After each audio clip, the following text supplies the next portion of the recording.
The morning sun rose slow and heavy over Eris 4, casting a warm amber glow across the rolling fields of grain. Eli Mercer stood barefoot in the soil, calloused hands covered in dirt, sleeves rolled to the elbow. He didn't speak much, didn't need to.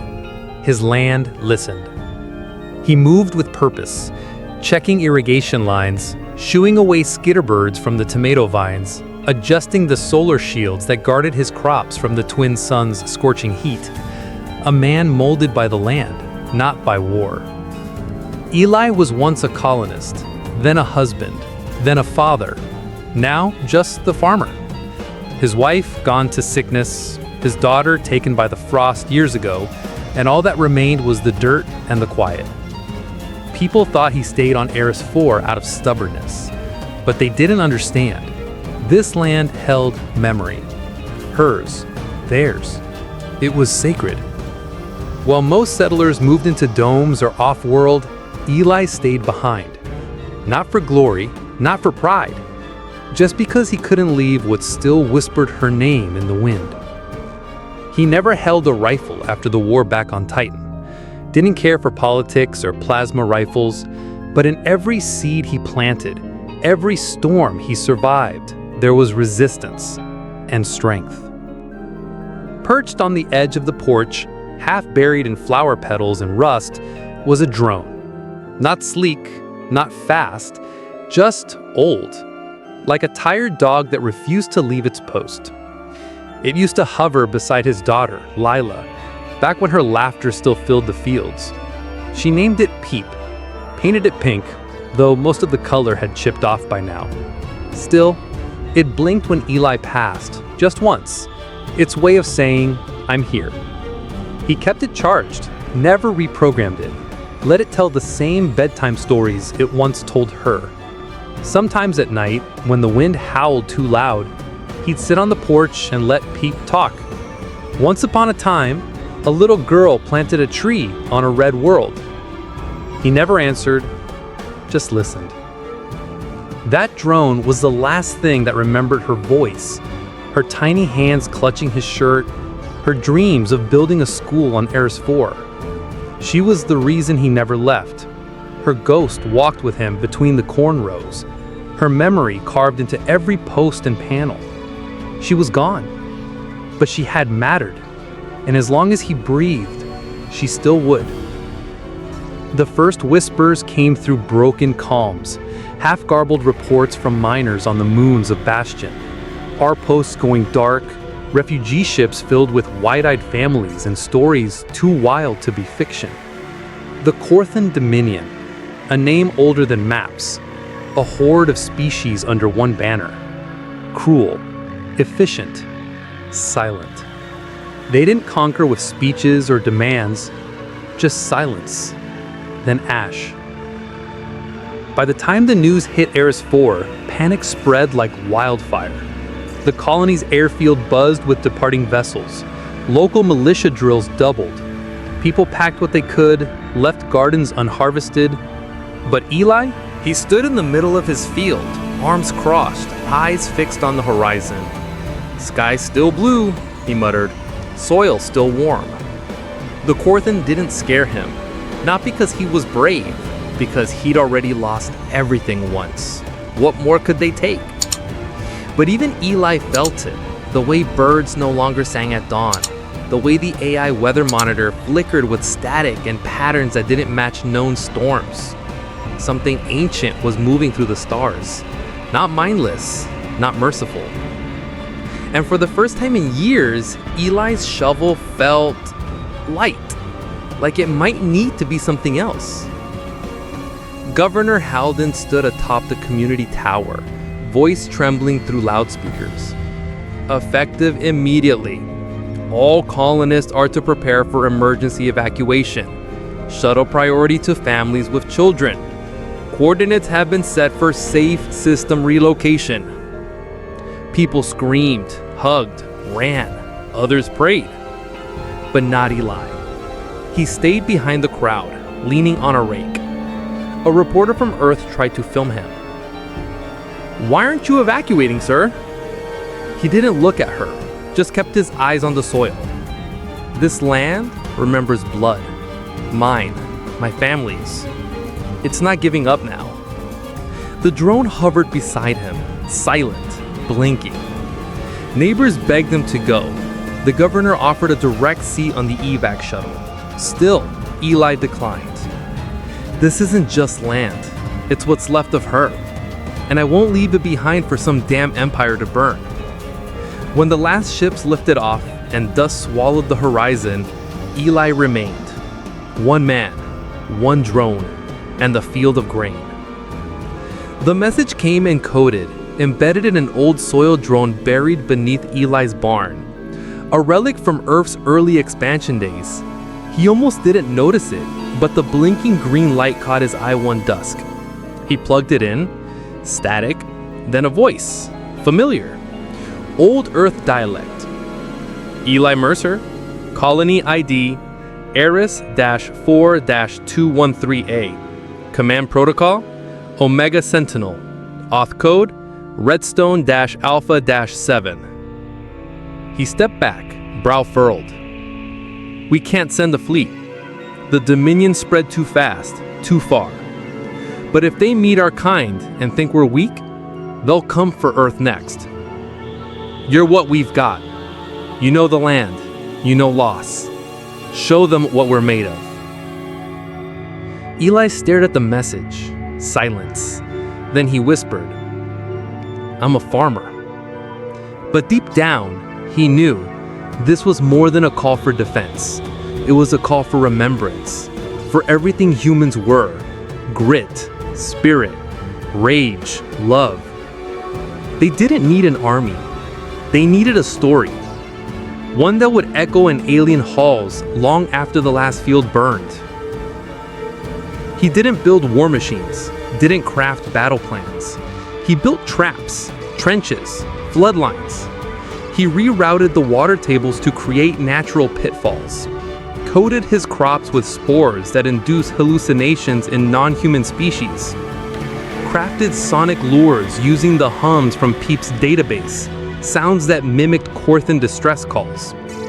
He studied their biology, figured out what they feared, what they couldn't eat, what poisoned them. He turned Eris 4 into a living trap, not because he hated them, but because this land didn't belong to monsters. It belonged to sweat, to song, to roots that remembered hands and laughter. He wasn't fighting for a flag. He was fighting for his daughter's swing rusting behind the barn, for the lullabies echoing from a pink drone. His strength wasn't loud. It was quiet, but it was enough. The Corthan scout vessel arrived silently, its engines a low hum against the wind.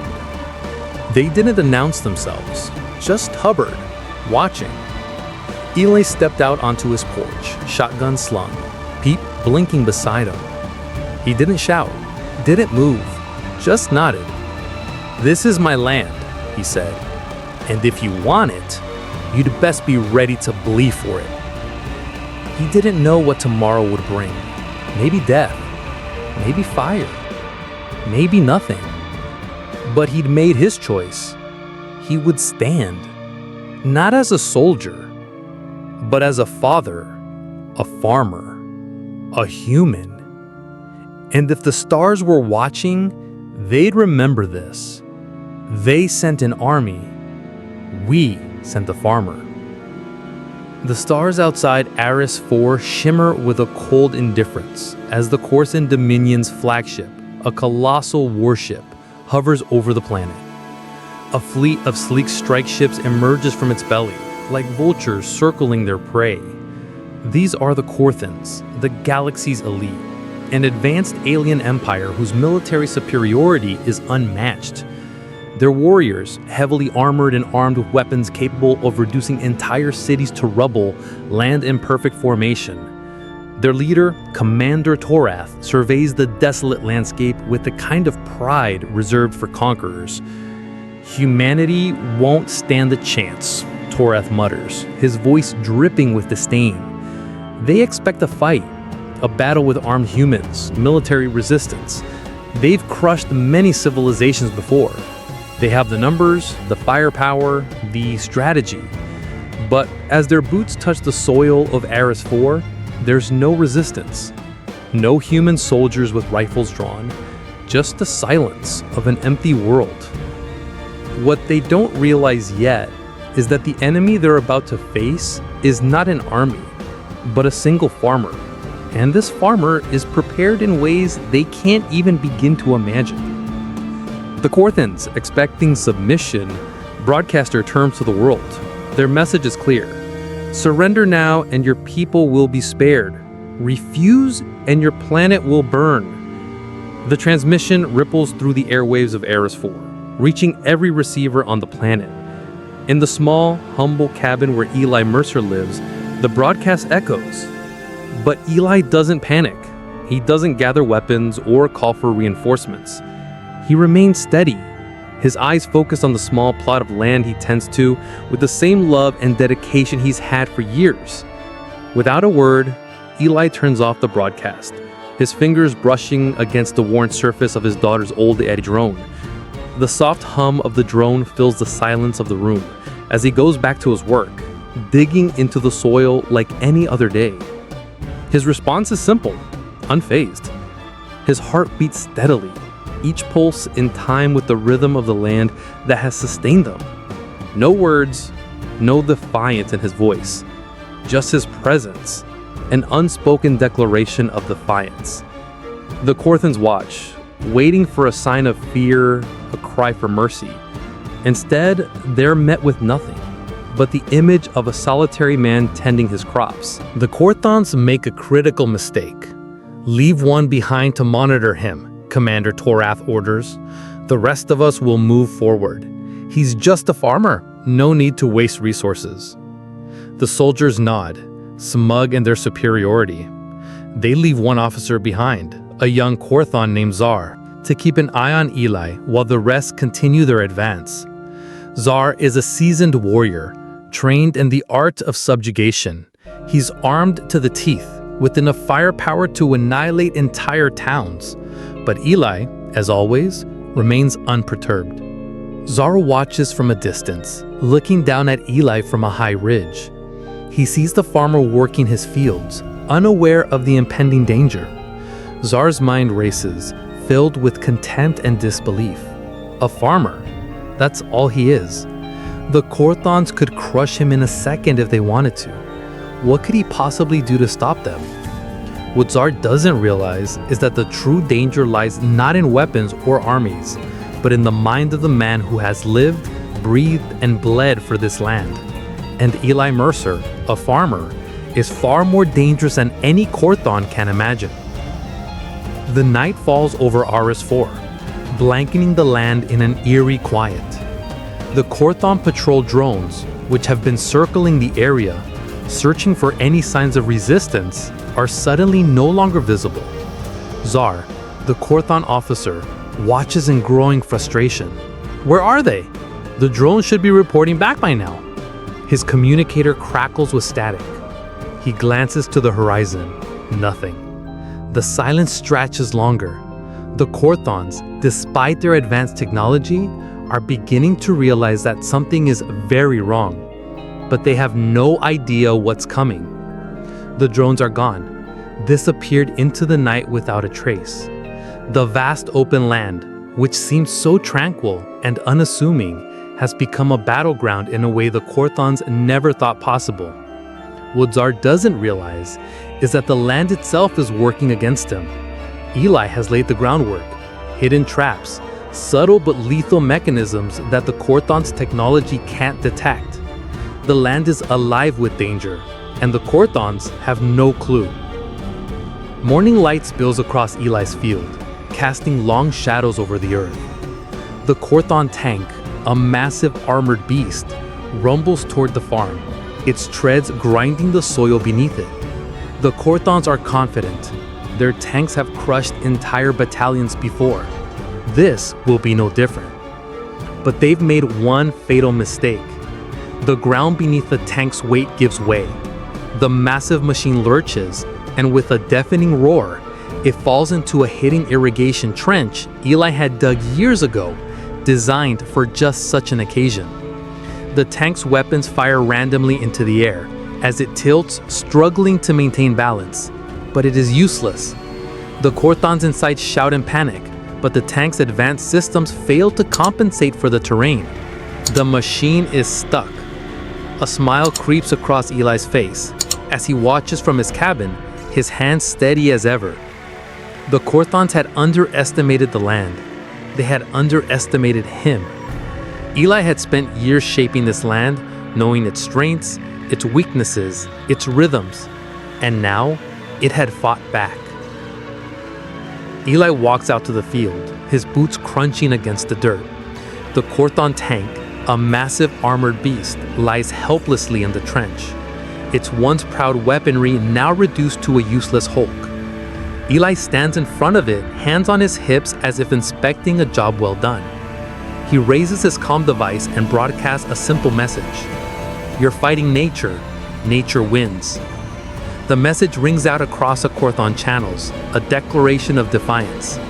There's no grand speech, no threats, no anger, just the quiet truth of the man's words. Eli Mercer is not a soldier. He is not a warrior. He is a man of the earth, and the earth fights back. The Korthons have no idea what's coming next. The Korthon Empire has encountered a threat unlike any they faced before. Their technology, their might, their tanks, all rendered useless against the environment of Eris 4. The war they expected, the one they could win with their advanced weapons and superior numbers, is slipping from their grasp.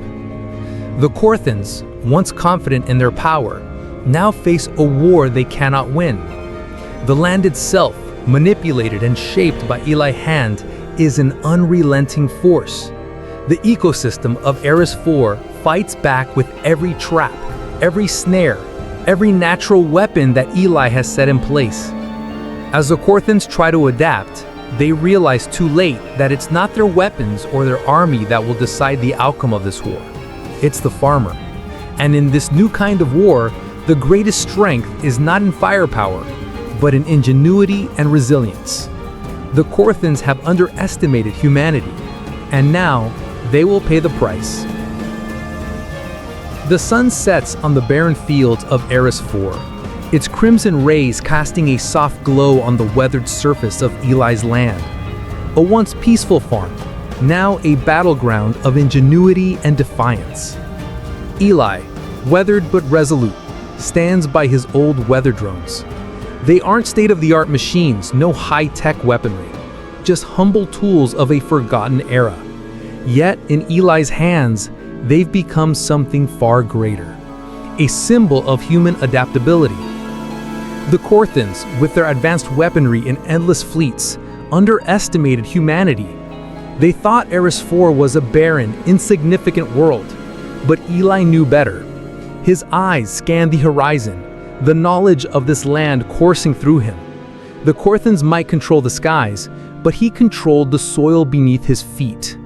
With quiet precision, Eli activates the weather drones. They don't fire lasers or disrupt electronics. They manipulate the terrain. A sudden storm erupts in the Korthons' path, dust and sand swirling in chaotic patterns, disorienting their troops. Their technology may be vast, but it's no match for Eli's knowledge of this land. Eli stands still, calm, a quiet smile tugging at the corners of his lips. The Korthon soldiers struggle in the storm, their advanced tech unable to overcome the raw power of nature, a power Eli has harnessed. It's not a victory, but a message. Humanity's strength lies not in brute force, but in adaptability and resourcefulness. The first signs of rebellion came not with weapons, but with whispers. A neighbor, once cowering under the Korthons' might, now watches Eli's strategy unfold with awe. Word spreads, and soon others come to Eli's farm, their fear replaced by something much more dangerous: hope. Eli doesn't speak of revolution, nor does he demand anything. Instead, he shows them how to fight. Together, they set traps in the fields, disrupt Korthon supply lines with clever tactics, and use the land itself as a weapon. As they work, The fear begins to fade from their eyes, replaced by a quiet confidence. In the midst of the tension, Eli addresses the group, his voice steady but filled with conviction.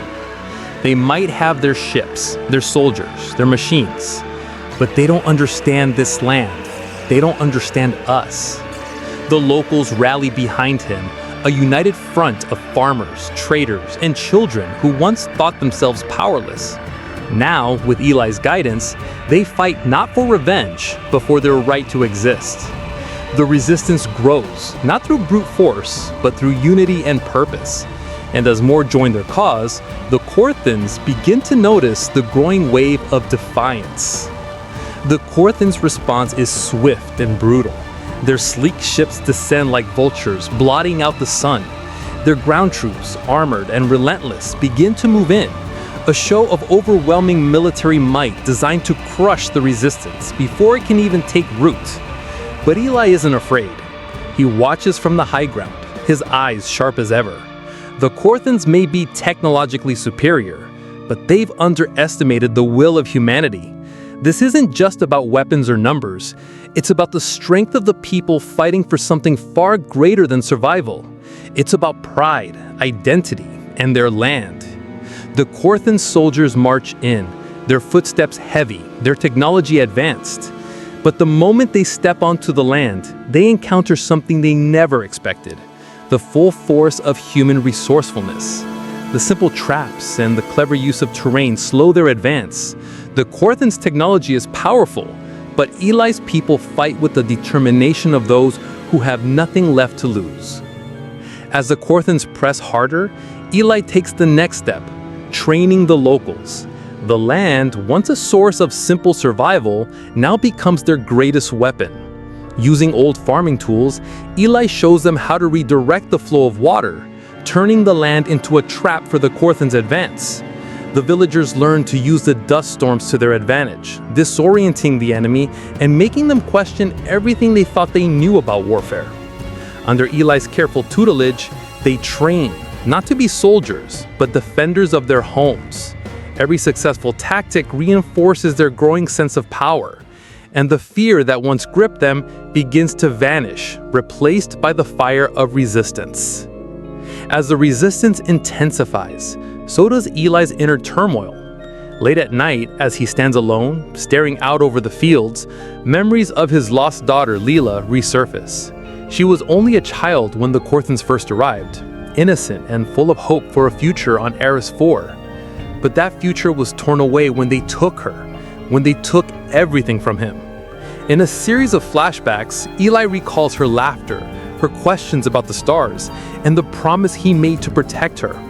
The pain of that loss fuels his every move, every decision, and it makes him all the more determined to protect those who are left. The fight isn't just about survival anymore.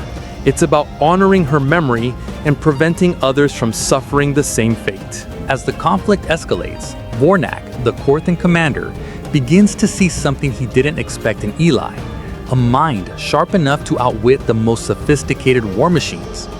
At first, Vornak viewed Eli as nothing more than a primitive farmer, someone to be crushed underfoot. But as the war drags on, Vornak begins to respect Eli's tactics, even admiring his ingenuity. Vornak watches from the safety of his command center as Eli's tactics turn the tide of battle again and again. This human, Vornak murmurs to himself, is no ordinary opponent. Eli's resistance isn't just a fight for survival. It's a fight for respect. Vornak, once convinced of humanity's inferiority, now faces the brutal truth. Eli is a worthy adversary, and this war will not be easily won. Amid the chaos, Eli captures a young Korthan scout. The alien, trembling with fear, begs for his life. Eli stares at the scout, his mind racing with thoughts of revenge, but his heart stays steady. This isn't his war. This young Korthan soldier, like so many others, is simply a pawn in a game far beyond his understanding. Without hesitation, Eli offers mercy. He feeds the scout, clothes him, and sends him on his way with the message: "This is not your war." The Korthan's wide eyes reflect the confusion of one who has never encountered such compassion in the midst of conflict. Eli's act of mercy sends a powerful message to the Korthans. Humanity is not a species driven solely by rage and violence. It is a species that knows the value of life, even in the darkest of times. The final battle is not one of armies clashing in open fields. It is not fought with weapons of mass destruction or advanced technologies. It is fought with heart, with the sheer determination of a people unwilling to give up their land. As Eli's resistance grows stronger, the Korthans begin to falter. They may have superior firepower, but they do not have what humanity has: creativity, resilience, and an unbreakable will. The land itself seems to rise up in defiance, with Eli and his people at the forefront. The Korthans, once so confident in their power, now face something they never anticipated: the fierce, unwavering heart of humanity. Eli's resistance isn't just a rebellion, it's a statement that no empire, no matter how advanced, can ever truly conquer the spirit of a people fighting for their survival. And as the Korthans retreat, the land remains, untouched by the storm that once threatened to destroy it.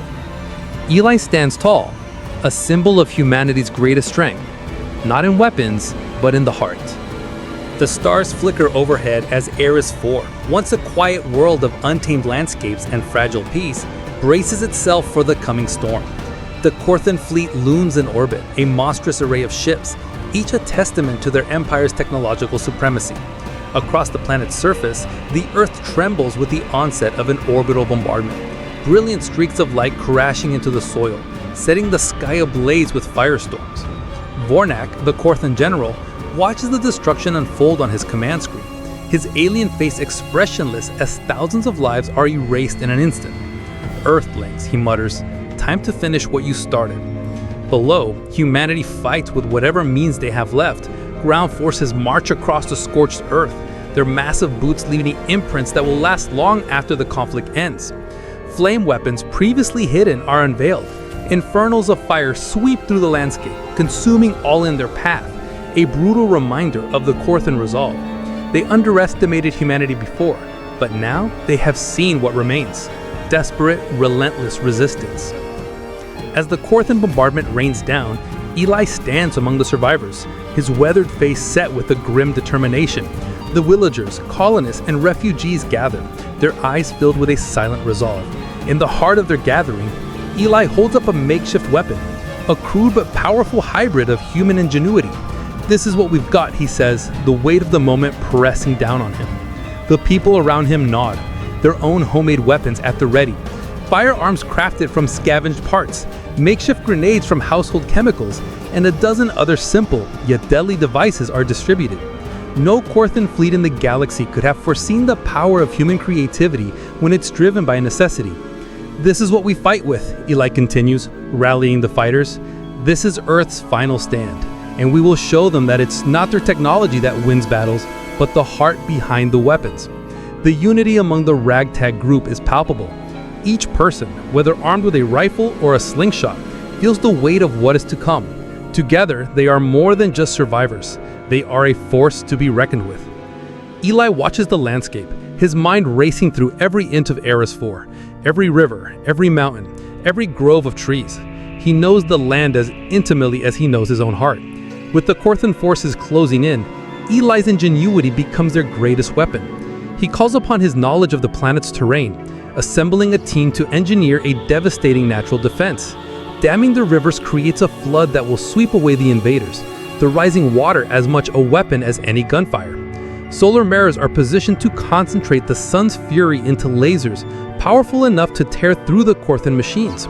Silo tubes are repurposed into sound cannons, amplifying the planet's natural vibrations into pulses of force that can crack even the toughest armor.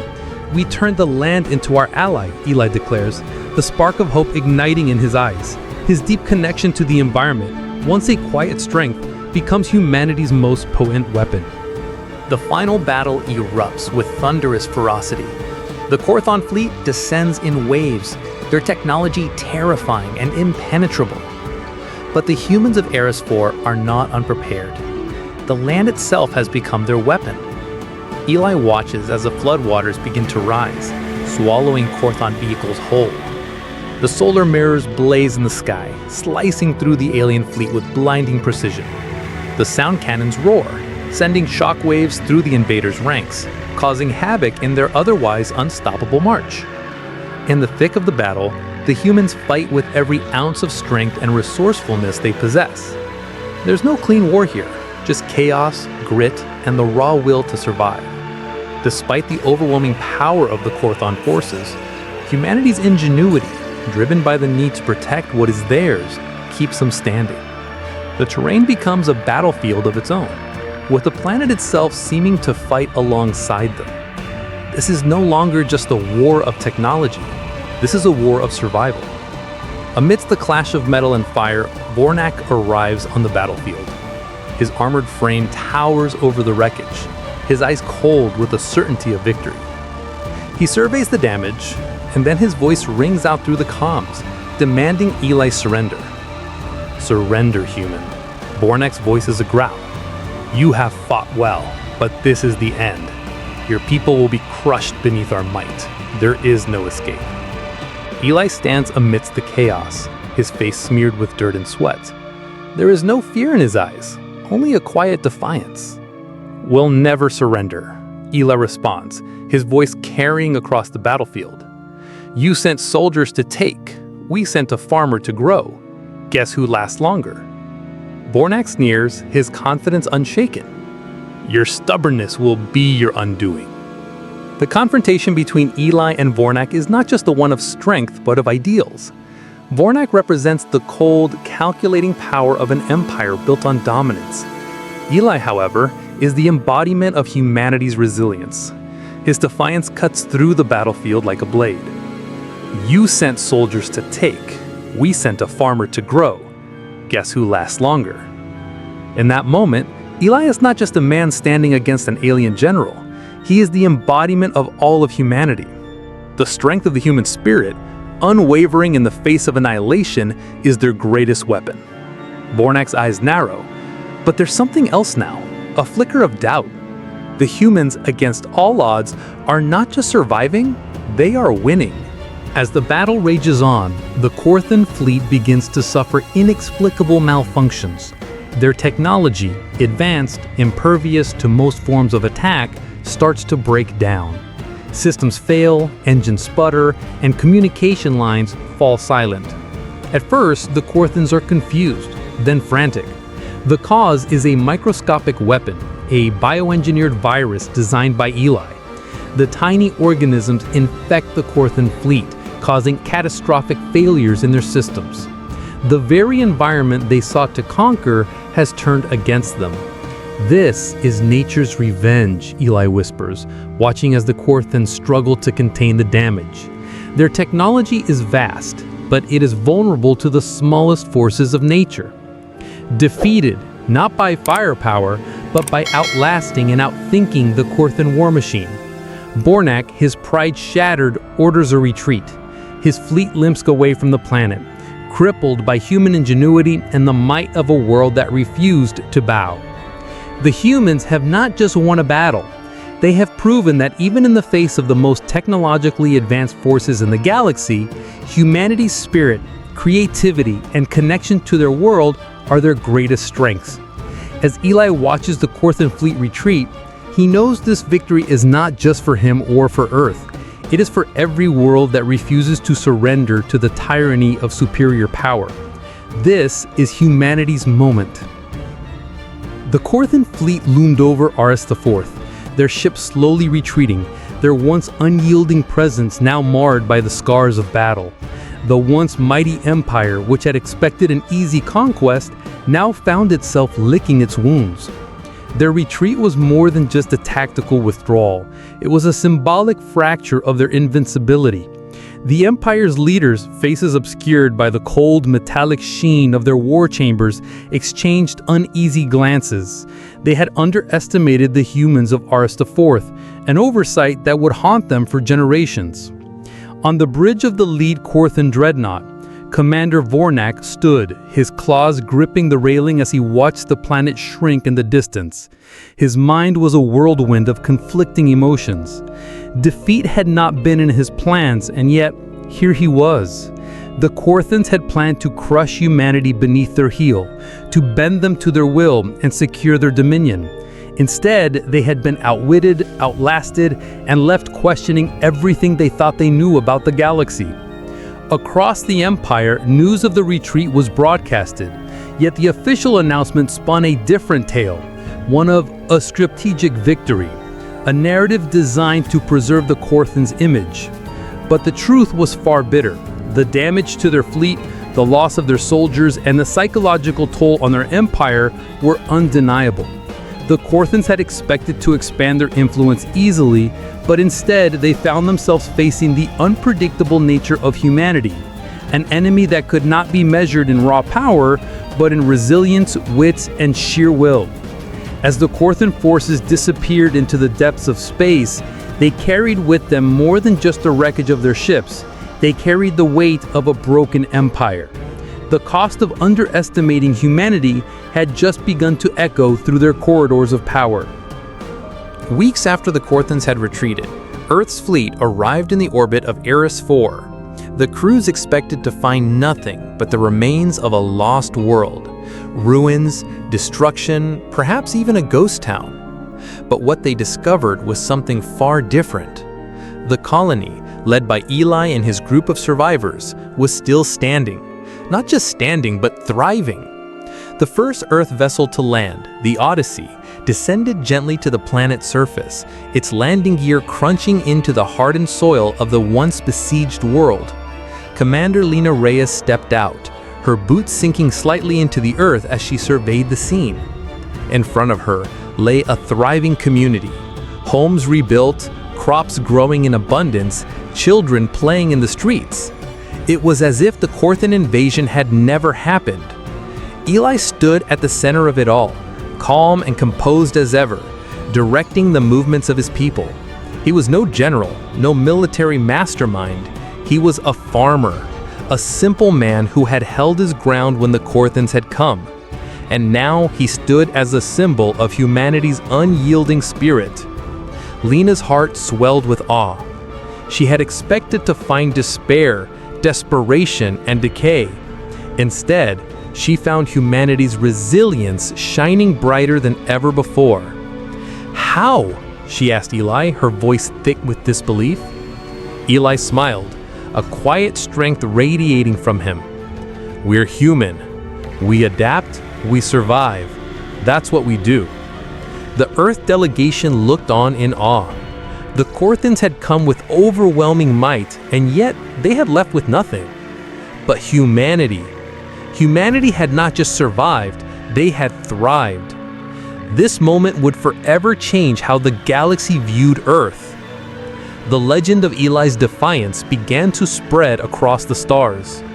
It started with a whisper on the fringes of the galaxy, a tale of a single man who had stood against an entire empire.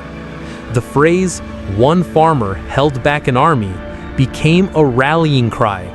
It resonated far beyond the borders of Eris 4, sparking hope in the hearts of countless colonies and worlds that had long felt the oppressive weight of the Korthan Empire. On distant planets, in shadowy cantinas, and bustling marketplaces, the story of Eli's victory became more than just a tale. It became a symbol of resistance, of resilience, and of the limitless potential of humanity. The farmers, the laborers, the scholars, they all looked to Eli as a beacon of what they could achieve. One such tale was passed from ship to ship, from station to station. An old merchant traveling from one system to the next spoke of how a lone human farmer had outwitted the greatest military force the galaxy had ever known. The merchant's audience, wide-eyed and captivated, leaned in as he spoke of Eli's tactics, his ingenuity, his ability to turn the environment into an ally, and his unshakable resolve. Across the galaxy, people began to see Earth in a new light. No longer was Earth a backwater world. No longer was humanity seen as insignificant. They were a force to be reckoned with, and the galaxy was watching. The ripples Eli's victory reached the furthest corners of the galaxy. Colonies that had once fled in fear of the Korthans began to return to their homes. Eris 4, once a symbol of the Korthan dominance, now became a symbol of human resilience. The colonists, who had abandoned their worlds in the wake of the Korthan invasion, now returned, bringing with them hope and determination. Eli's story had ignited something inside them, a desire to reclaim their homes, to rebuild what had been lost. Earth's presence on Eris 4 was a beacon of strength, showing that humanity would not bow to any enemy, no matter how advanced or powerful. As the first ships touched down on the border worlds, the inhabitants cheered. They weren't just returning to physical places, they were returning to their futures, to their sense of belonging. The victory on Eris 4 had shown them that survival was not just about living, it was about thriving. And they would thrive, just as humanity had always done. Despite the accolades, the offers of power, and the attention from Earth's highest officials, Eli remained unmoved. He was offered a prestigious position within the Planetary Defenses Forces, a role that would place him at the heart of humanity's future military might. Yet, Eli's response was simple, quiet, and resolute. "I already fight my battles, right here," he said, his hand resting on the Earth that had always been his home. His fields, once scarred by the Korthan invasion, now flourished again, a testament to his enduring connection to the land. Eli's refusal was not born of arrogance, but of a deep understanding of what truly mattered. The battles he fought were not on the grand stage of galactic politics, nor were they about power or prestige. His battle was for his land, his people, and his way of life. To him, the farm was the true frontier, and it was here that he would continue to fight. Back in the Korthan Empire, Commander Vornak had been demoted, his once proud reputation tarnished beyond repair. He had failed. His mission had been to bring Eris 4 under Korthan control, but instead, it had become the place where his empire's arrogance had been shattered. Vornak had been cast aside, left to fade into obscurity, but he was not forgotten. In the darkness of his exile, he sent the secret message, a message to Eli. The words were simple, but they carried weight beyond measure. Your seeds reached more than your soil. It was an acknowledgement, a recognition that Eli's resistance had done more than just protect the colony. It had sparked something deeper, something that would echo throughout the galaxy. Vornak, humiliated though he was, could not help but respect the human who had brought his empire to its knees. In the shadows, Vornak waited. His humiliation was complete, but in that quiet moment, a grudging admiration began to root inside. The Korthans had lost, but they had learned something far more valuable. Even in defeat, there was respect to be earned, and Eli had earned it. The sun rises over the fertile fields of Eli's farm, casting long shadows as dew clings to the blades of grass. The air is crisp and fresh, the soil rich with life. A small figure darts across the land, a child, Eli's granddaughter, born long after the war had ended. Her laughter echoes through the morning, her small feet kicking up the earth as she runs, her hands brushing past the crops that had once been stained with blood, now lush with green. She doesn't know the weight of the past, the terror, the destruction, the price of survival. To her, the world is simple, full of promise. The war is a distant tale, a shadow in the history books, far removed from her innocent world of play. Eli watches from his porch, a quiet smile on his face. His heart swells with pride and relief. After all they had endured, after the burning skies and the endless battles, life has found its way back. A deep breath fills his chest. He looks out over the land, the same fields where he fought, where he lost so much, but where he also won. He fought not for glory, but for moments like this, when life could spring forth once more. By the edge of the field stands a monument, a large, twisted structure of Korthan metal, now reworked and reshaped into something entirely new. At its base, the metal forms two hands, reaching down into the soil, planting seeds. The edges of the hands are worn, but their message is clear. The granddaughter pauses in her play and kneels beside the monument, her small fingers tracing the cool metal. She doesn't know its full meaning, but it calls to her, a symbol of peace, a reminder of what once was and what has been rebuilt. The monument is not just a testament to the destruction that came before, but a tribute to the resilience of humanity, to Eli's victory, not through force, but through survival, through the quiet strength to grow. The land, scarred by war, now teems with life. It is no longer a place of battle, but a sanctuary of growth. The hands made from the metal of the invaders now cradle the future. Eli walks over to her, placing a weathered hand on her shoulder. The soil, he says softly, holds more than the seeds we plant. It holds the stories, the struggles, and the strength of those who fought for it. Above them, a drone hums through the sky. Its sleek body is barely visible against the backdrop of the soft blue. It moves with purpose, its sensors scanning the land below, recording data. It is a quiet sentinel, keeping watch over the farm that had once been a battleground. The drone is not a weapon, not a harbinger of war. It is a tool, created by the very humans who had once been the underdogs, the oppressed. Now it serves a different purpose: protection, progress. It patrols not for danger, but to ensure the flourishing of the land that Eli and his people fought for. The drone's presence is a reminder of how far humanity has come. What was once used to crush and control is now a partner in growth. Eli doesn't look up at it. He knows it's there, doing its job. The technology that had once been a tool of destruction is now a guardian of life. There is a deep sense of peace in that. Suddenly, the sky darkens, and Eli's smile widens as he feels the first raindrop hit his cheek. Slowly, the rain begins to fall, gentle at first, then harder, drenching the land. The earth drinks in the rain, soaking up the nourishment as the sound of the downpour fills the air. Eli lifts his face to the sky, closing his eyes. The raindrops were cold, but they are cleansing. He watches as his granddaughter dances in the rain, her laughter rising above the sound of the storm.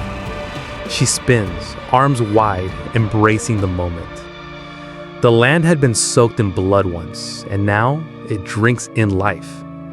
It's a small, simple thing, but to Eli, it is everything. He fought not for riches or power, but for this: peace, renewal, and the future. The rain is his reward. The world continues as it always does, no matter the storms it endures.